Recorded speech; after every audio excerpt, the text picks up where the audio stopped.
पानी की हर बूंद की अपनी कहानी है। किस बादल से बरस, किस पर्वत से निकल, किस नदी से लिपट, किस धरा से टकरा आपके ग्लास तक आई है। आज ये जानना बहुत जरूरी है, जिससे सबके ग्लास में पानी बना रहे। क्या आपके आसपास भी कोई पानी की कहानी है? जुड़िए पानी की कहानी इनिशिएटिव से। पानी की कहानी.org से जुड़ें। जानकारी के लिए संपर्क फॉर्म जरूर भरें।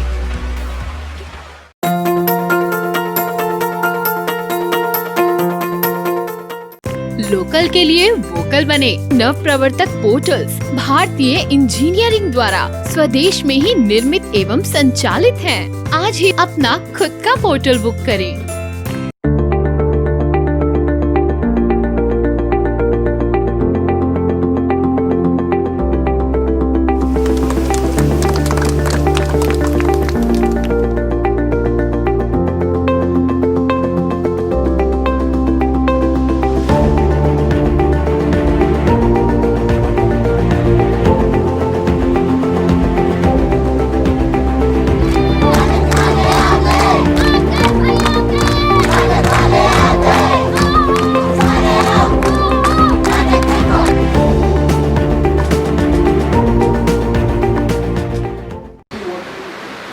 Next, a typical kind of a system, aquifer system that is happening. As you, the unconfined aquifers are the young aquifers, 1,000 years old maybe. Gurgaon, the unconfined aquifers are no longer hold any water. It's all we have dried them out totally. So one interesting project that we are doing in GMDA is doing a water assessment and balance study of the entire GMDA area. One of the interesting things we are trying to do also and will try to do is also age the water. The water, underground water that we are having is how old?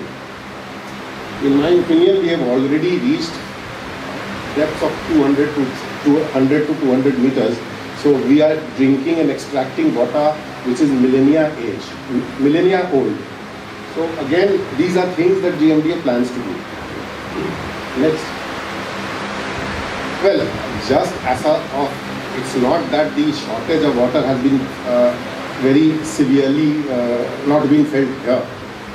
If you go back 4,000, 5,000 years ago, and again I am very fond of saying this story next, is because about 20 kilometers, 25 kilometers down on the Gurgaon-Alwar road is the Kotla Dahar. Now the Kotla Dahar, see the distinct thing about southern part of this part of Gurgaon, Haryana, is that there is no river of inland drainage. There is no river other than the part of the Sahibi watershed, which is now more or less finished.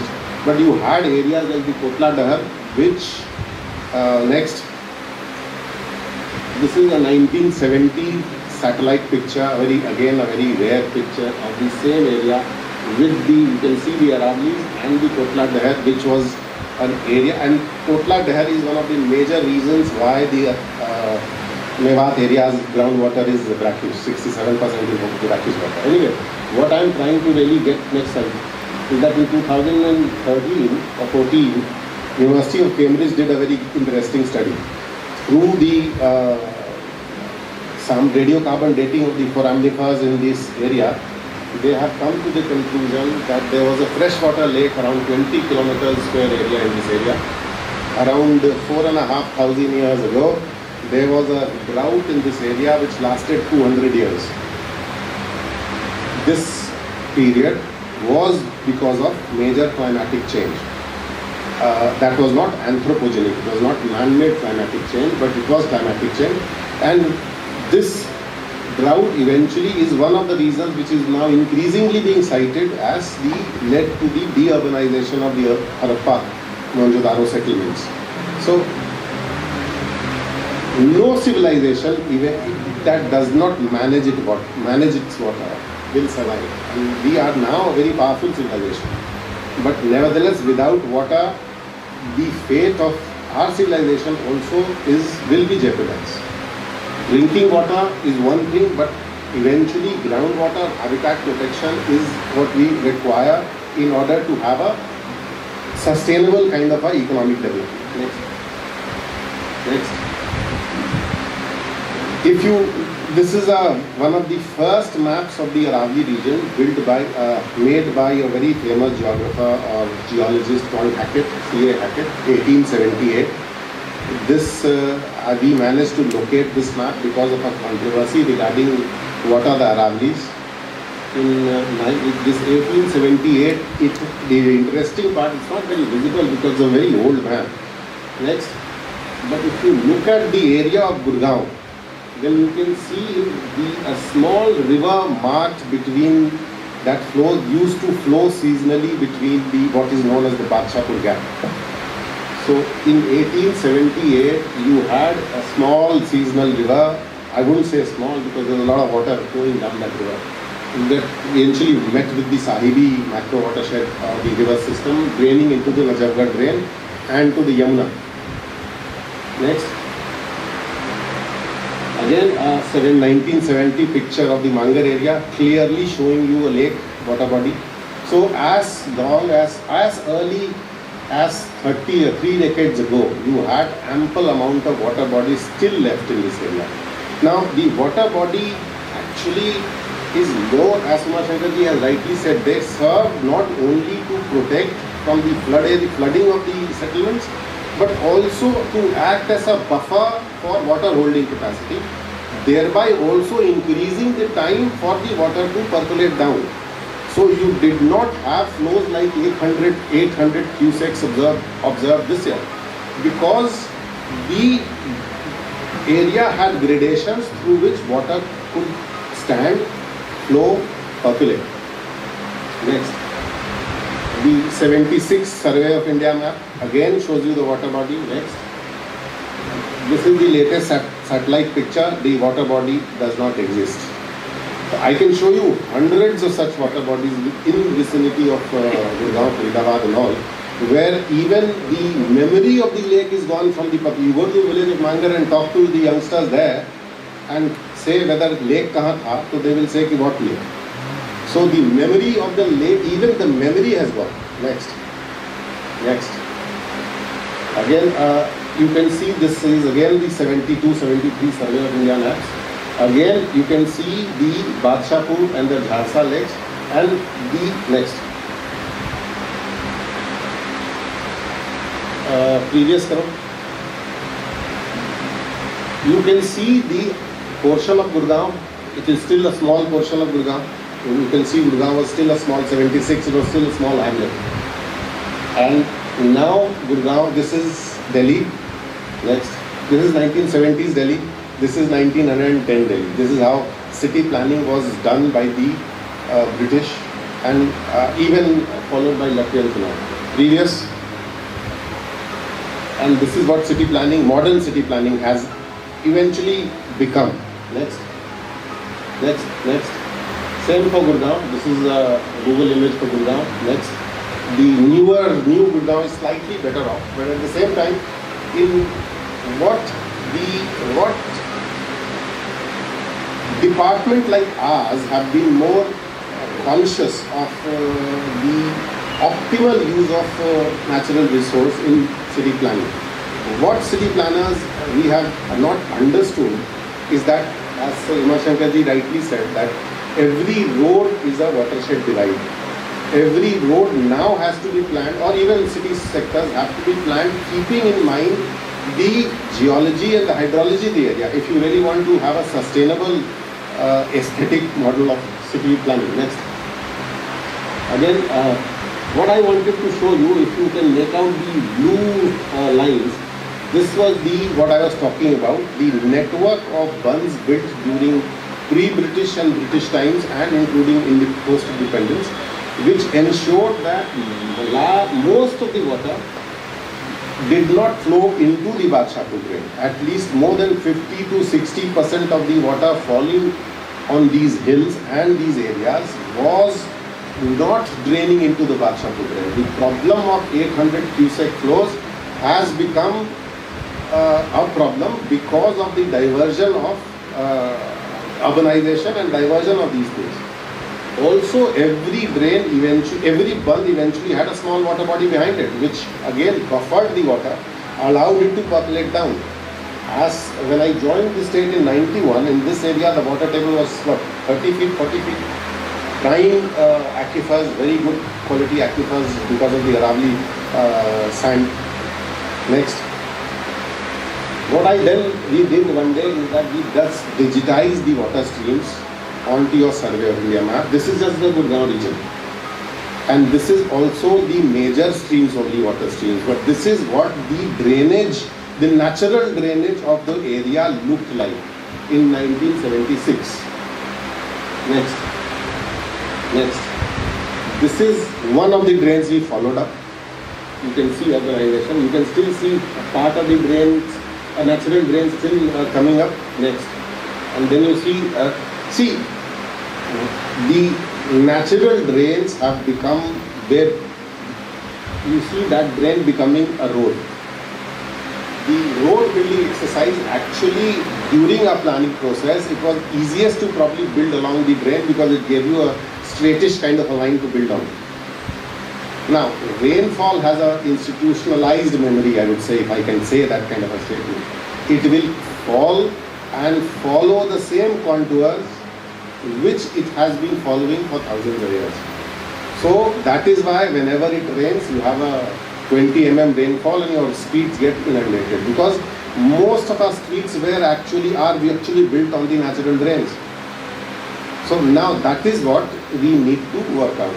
Now, many cities have planned it differently. For instance, Singapore has a water security issue vis-a-vis political problems, vis-a-vis availability of water with Malaysia and all. So they have completely, in city planning, they have completely separated the natural rainfall networks. Rainfall is about 2000 millimeters there, so they have a good deal. The natural drains along the streets completely separate the urban sewer drains from the rainfall. The rainfall is collected into a reservoir network of almost 60 small ponds, and which allows not only groundwater recharge, but those ponds are then used into for drinking water supply with treatment. Roughly 67% of the rainwater falling on Singapore city is channelized into one of these ponds. Their urban planning network plans to raise this up to 90% by 2035. Now, this is what every drop saved is a drop gained. That is what the basics of groundwater harvesting or water recycle or water conservation really means. Next. Then, as I think Shankarji was mentioning this also, so one of the first thing that we have done in GMDA is, of course, identify these drainage channels. Now, as you saw, a lot of the drainage channels we cannot do anything about it. It's gone. But this is the old Wazirabad pond, whatever is left of it. And as you see the drainage lines coming from Delhi down the slope and parts of Gurgaon, some of the drainage natural drains can still be saved. So Wazirabad pond, similarly, I think more detailed work on this would be presented by one of my colleagues tomorrow, Rajveer ji. But nevertheless, one of two such ponds we have identified where the natural drainage can still be protected and these ponds can still be revived. We talk a lot about pond revival, but at the end of the day, no pond can be revived without protecting the watershed also, because eventually your rainwater is going to come from your watershed, not from your city areas. So along with the revival of the pond, which today is nothing but a sewage kind of a pond, you have to revive the watershed. So we have, again, there is very little expertise in this field. So in the first stage, we have just started the process of demarcation of the area and fencing, so that at least this watershed can be protected. These two watersheds, the Sikandarpur and the Wazirabad, can be protected.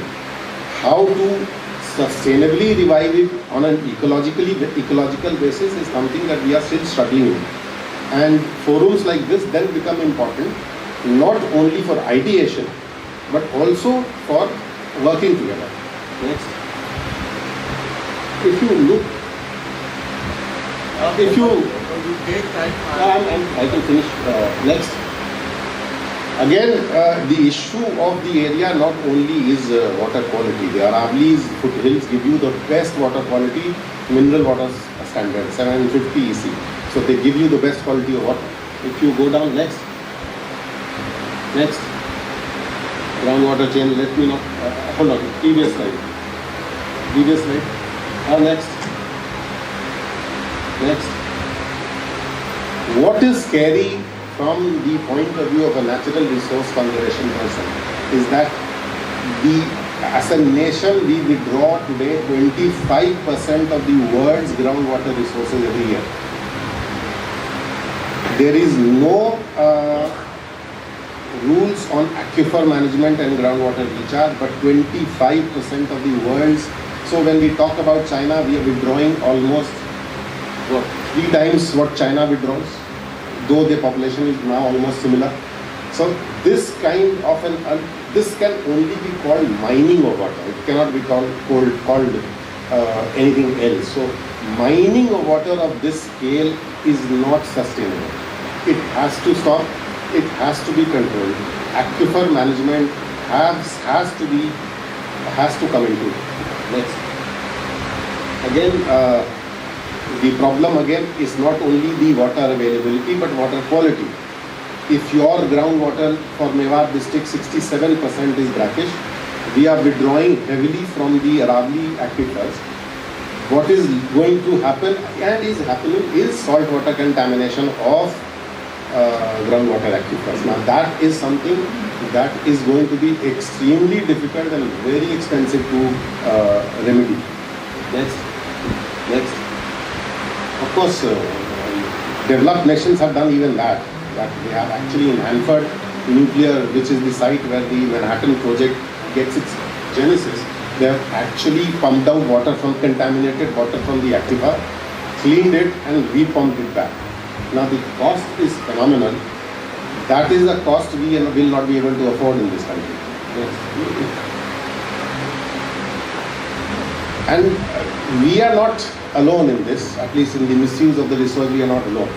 Running Pure did a study sometime and 105 cities, 33 of them obtain water from their watersheds only. And this part of the drinking water issue is that we will be facing. Next. Some examples, I won't go through it. New York gets most of its water from the Catskill Mountains. The catchment is largely owned by private people. Everybody gets a fee from the water cess of New York. So these are models that have worked very well for the last 100 years in Western countries. Next. Again, you go to the Edwards area, nobody can withdraw water from the aquifer which is not linkered, and the amount of water you have to pay for it, number 2, and also you cannot withdraw beyond your permissible limit. So, and the health of the aquifer is mapped and monitored so that it is not destroyed. Next.